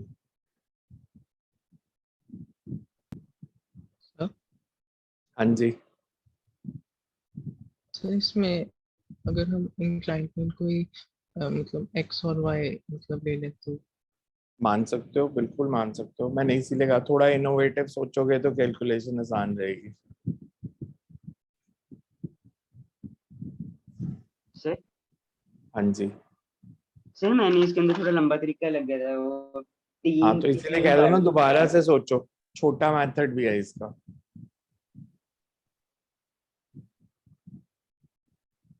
हिंट अभी लविश ने दिया, अगर आपने सुनी उसकी बात तो। सर उसी तरीके से ही किया है, उसको एक प्लेन तो उससे कंसीडर तो कर बहुत लिया। छोटी कैलकुलेशन है। सर टी वो तो थोड़ा एक लंबा था। टी तो एक स्टेप में सॉल्व होता है। हाँ सर, टी तो एक स्टेप में निकल गया था, फिर आगे कैलकुलेशन थी उसके बाद तो जब उसे आगे भी प्लेन छोटा ही है फिर। हाँ UT plus half eighty square लग गया था उसमें।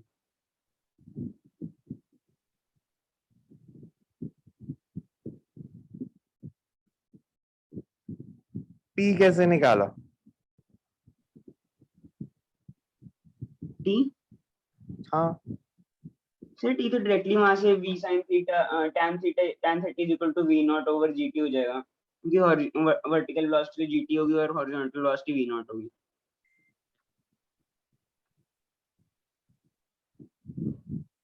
वर्टिकल वेलोसिटी जीटी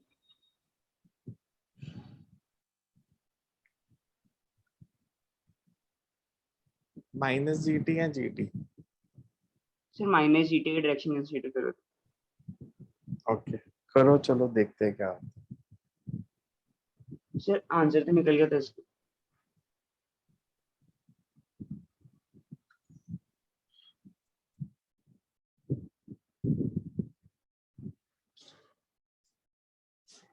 अगर मैंने इसको इस डायरेक्शन में थ्रो किया वी नॉट, मैं अगर इसको हॉरिजॉन्टल मान लूं,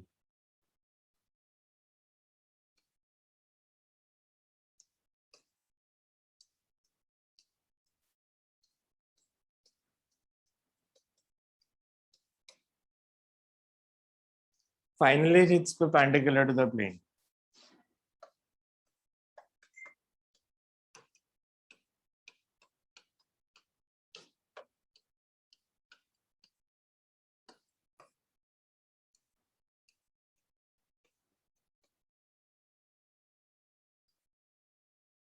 Similarly, G.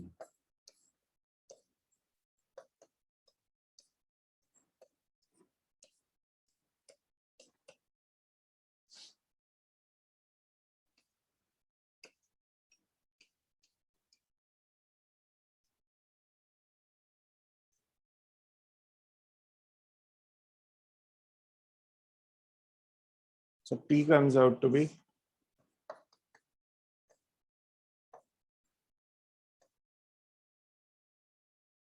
√3 v naught by cot 30.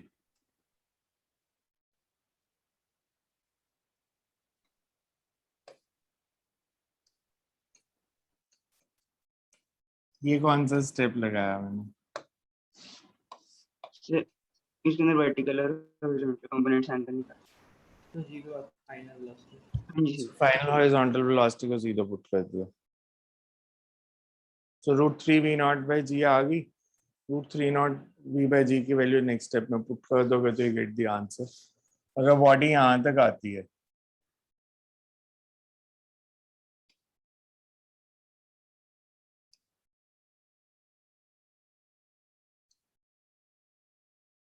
इसकी वर्टिकल डिस्प्लेसमेंट कितनी है?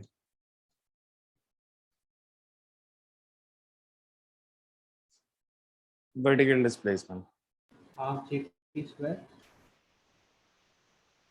फॉर्मूला नहीं, मतलब एच, कैपिटल एच की टर्म्स में। H sine 60। कैपिटल एच की टर्म्स में y की वैल्यू।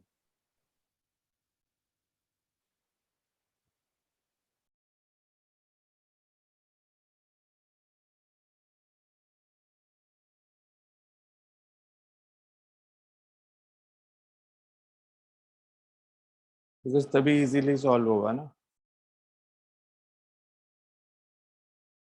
यही स्टेप नहीं हो रहा था, ये वाला स्टेप। अच्छा ऐसे करो, ये नहीं समझ आ रहा तो ऐसे देखो इसको।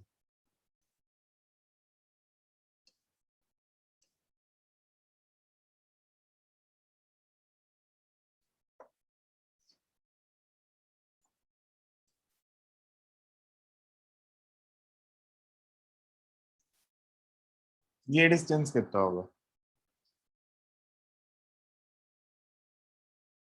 अगर ये h है तो ये कितना हो जाएगा?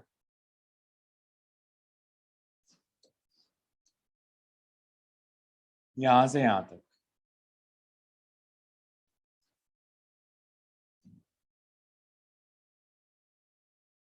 इसने परपेंडिकुलर आके हिट किया तो ये वैल्यू कितनी होगी?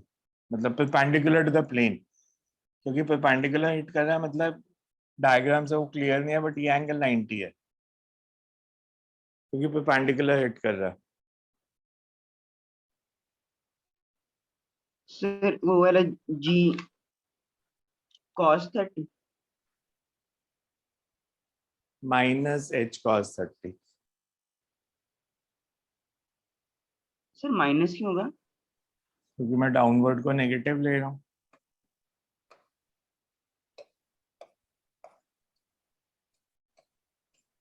सर उससे फर्क पड़ेगा कुछ अगर मैं इसे पॉजिटिव एच cos 30 ले लूं?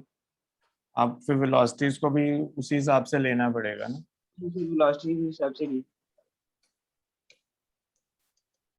यहाँ पे t की वैल्यू पुट कर दो, you will get the answer. Sir इसी तरह ही किया था।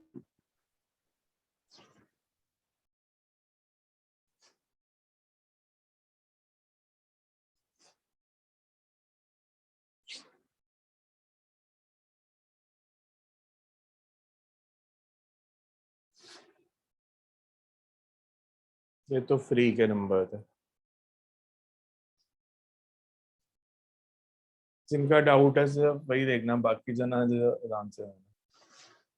In the figure shown, time taken by projectile to move from A to B is t, then distance AB is equal to, A से B जाने में time t लग रहा है तो AB की वैल्यू बतानी है। हमें दिया है कि A से B जाने में टाइम t लगा और एंगल ऑफ प्रोजेक्शन 60 है।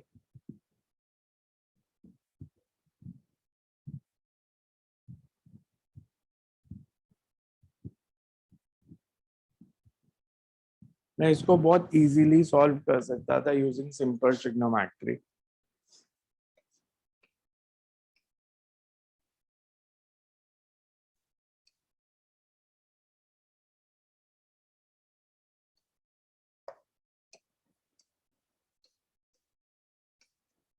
x is equals to,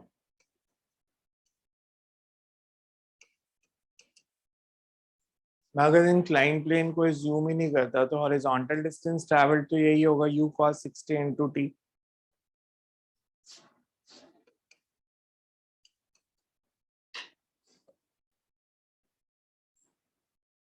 ये एंगल 30, ये x ये बताना, so let it be called say r।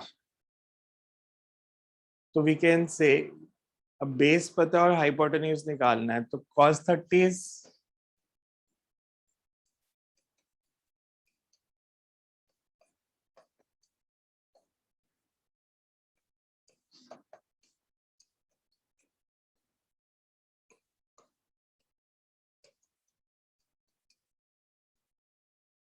so ut by √3।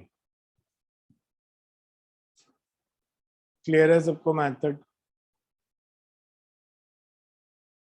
There can be different ways, आप रेंज निकाल रहे हो इंक्लाइंड प्लेन के ऊपर, but this is the shortest method to do this. क्या पहले x निकाल लो फिर वहां से रेंज आ जाएगी कि range is always x upon cos theta, theta is angle of inclined plane.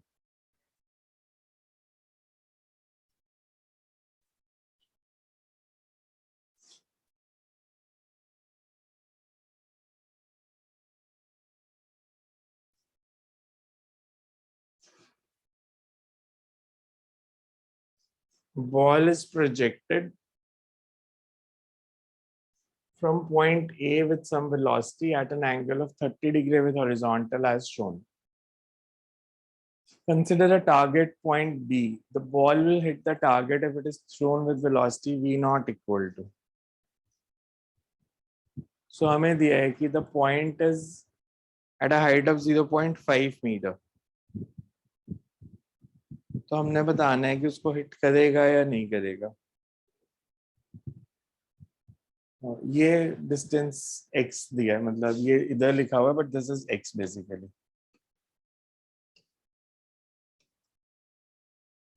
तो आपको सिर्फ इक्वेशन ऑफ ट्रेजेक्टरी लगानी थी.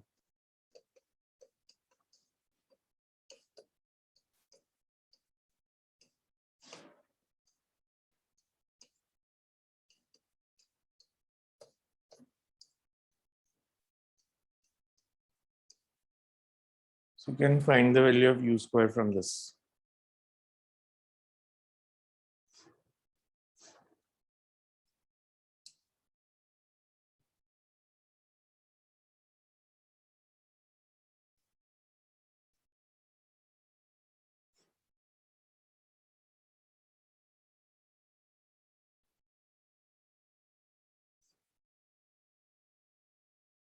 A particle moves in a circular path with decreasing speed.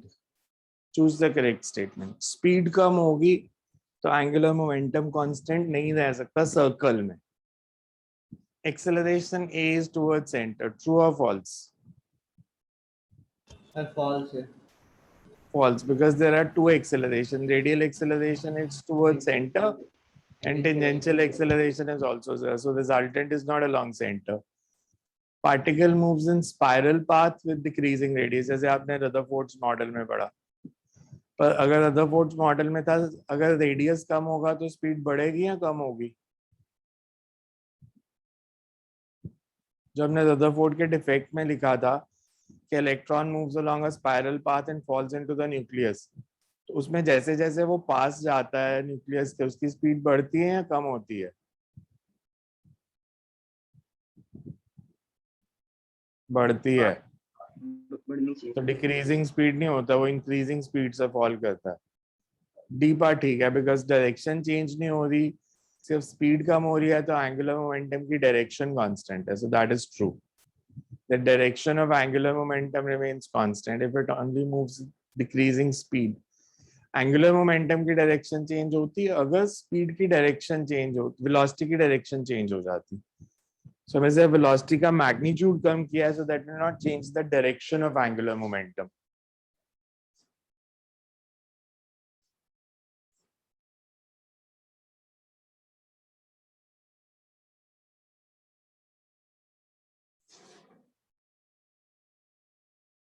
Figure shows velocity displacement curve for an object moving along a straight line. Which of the points marked is the object speeding up? हमने बताना है speed up कहाँ पे कर रहा है. तो slope of velocity displacement curve is dv by dx. सो जहाँ पे v तो पॉजिटिव ही है, जहाँ पे dv by dx पॉजिटिव है वहां पे स्पीड अप करेगा. यहाँ पे dv by dx 0 है, इधर dv by dx नेगेटिव है, सो a पे पॉजिटिव है.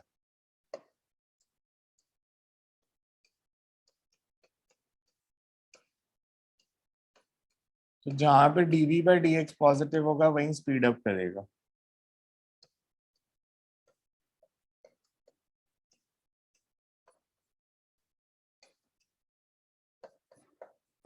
C पे नेगेटिव स्लोप है, A पे पॉजिटिव एक्सेलरेशन, B पे 0 और C पे नेगेटिव.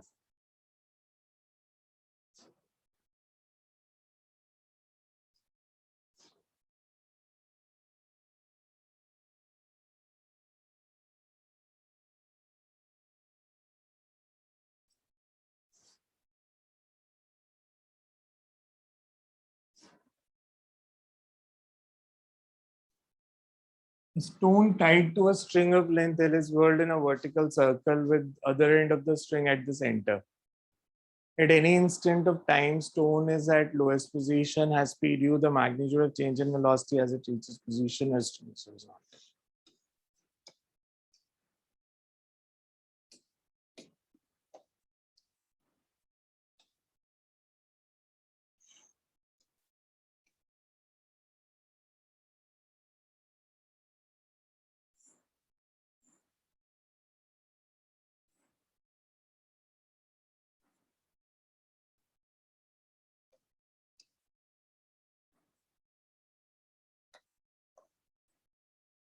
यहाँ स्पीड u होगी तो इधर it will be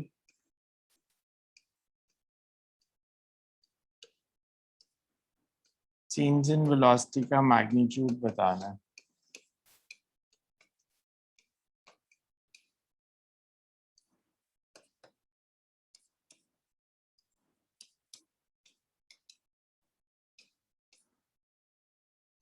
So it's twice of u square minus gl.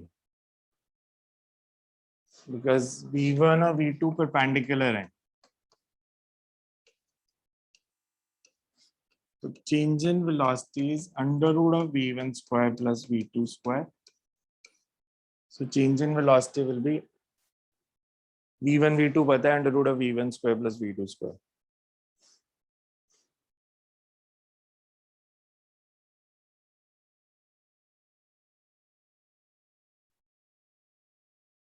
Next is a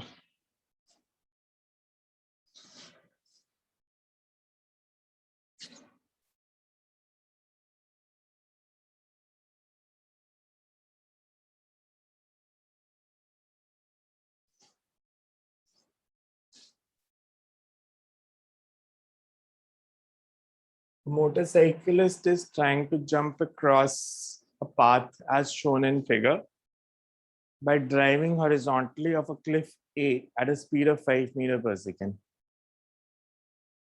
Ignore air resistance speed with which it touches B.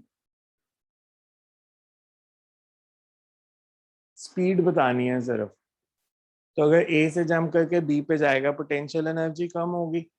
जितनी potential energy कम होगी उतनी काइनेटिक बढ़ जाएगी. सो इनिशियल स्पीड हमारे को दी है u स्क्वायर, हाइट दी है 10.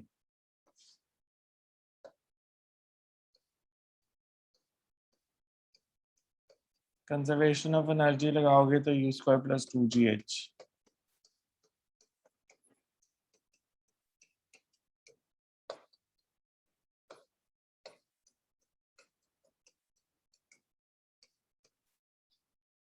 So it will be 15 meters per second.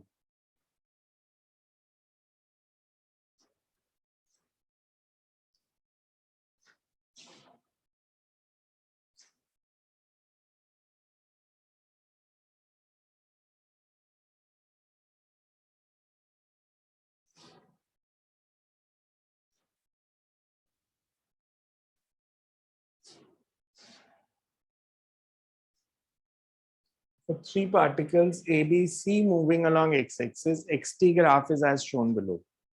Mark out the correct relationship between their average velocities between P and Q. Correct relationship between average velocities between P and Q. Sir equal क्योंकि sir displacement Equally होगी sir equal है exactly. सब If displacement same है, the average velocity will come out to be same. Because average velocity is total displacement upon total time. So average velocity will be same in all three cases.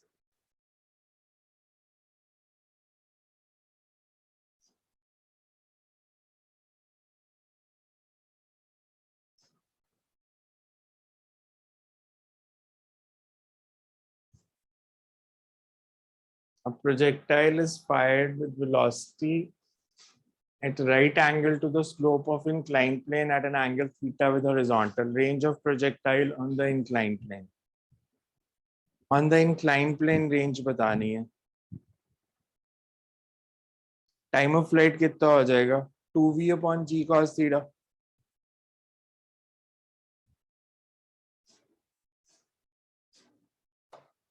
Inclined plane पे जो time का formula होता है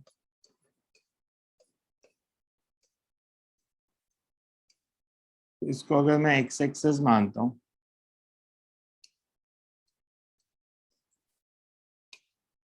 we can say ranges. Initial velocity along inclined plane is 0.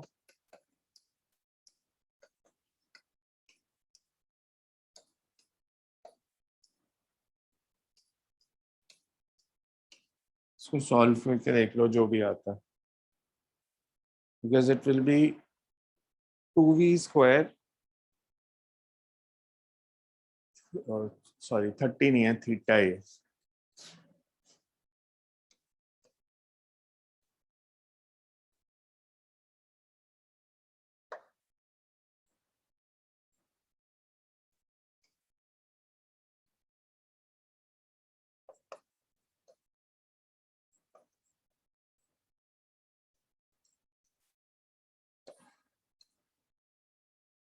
2v square tan theta secant theta by g. So this will be the range.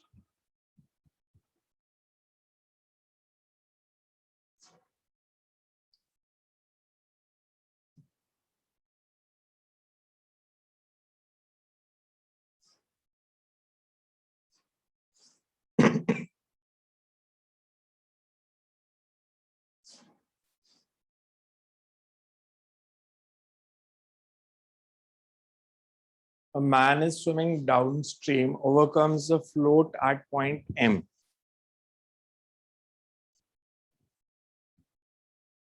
After traveling distance d, he turns back and pass the float at distance d by 2. Float तो travel करेगा river की speed से. So man is going downstream and then he moves back after traveling distance s. हमने बताना है ratio of speed of swimmer with respect to still water to the speed of river. उसको d by 2 पे meet करता है जब वो downstream जा रहा है. अगर सिर्फ मैन को देखूं तो वो इधर आया, फ्लोट यहां से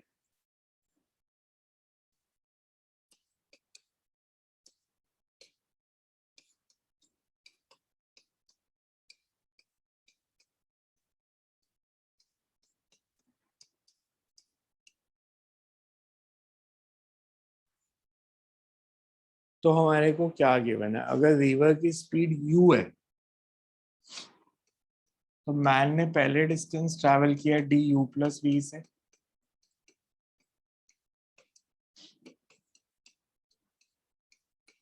और फ्लोट ने सेम टाइम में डिस्टेंस ट्रैवल किया d by 2.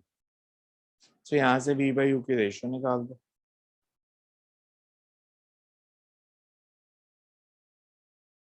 क्लियर है.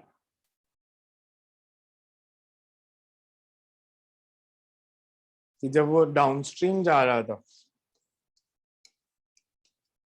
और जब वापस आ रहा है तो v माइनस यू, और इसकी स्पीड u ही है, तो d upon v plus u plus d by 2 upon v minus u, ये सारा टाइम मिला के इस टाइम के equal d by 2 over u के.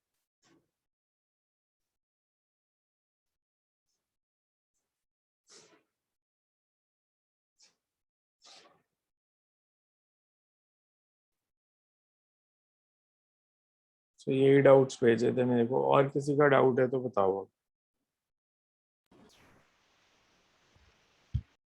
ये तो सारे कर लिए हमने, 7 भी कर लिया. कोई और डाउट है तो सर 76,000 उसका हल्का सा कंसेप्ट बता दो आप. 76. Yes sir.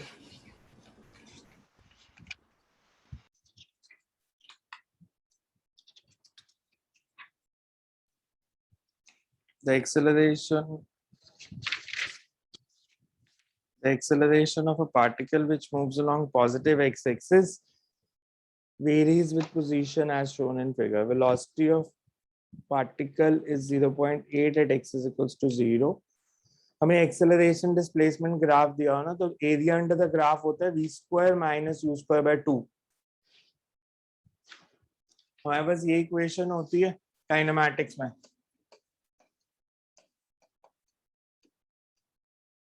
तो आप इसको ऐसे भी लिख सकते हो. तो area under acceleration displacement graph is v square minus u square by 2. ये तो पता है, u भी पता है, v बताना. Yes. But this you can remember that area under acceleration displacement graph is v square minus u square by 2. और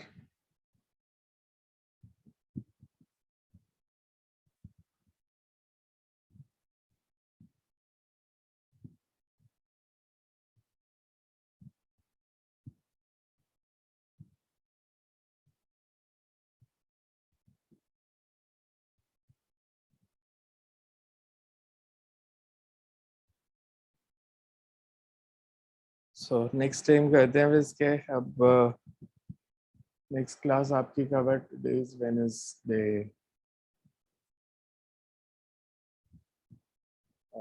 अगली क्लास में इसके कुछ क्वेश्चंस करेंगे. मैं भी शायद आपको पहले एक छोटी सी असाइनमेंट भी सेंड कर दूंगा, बट संडे को टेस्ट होगा पूरी काइनेमैटिक्स का।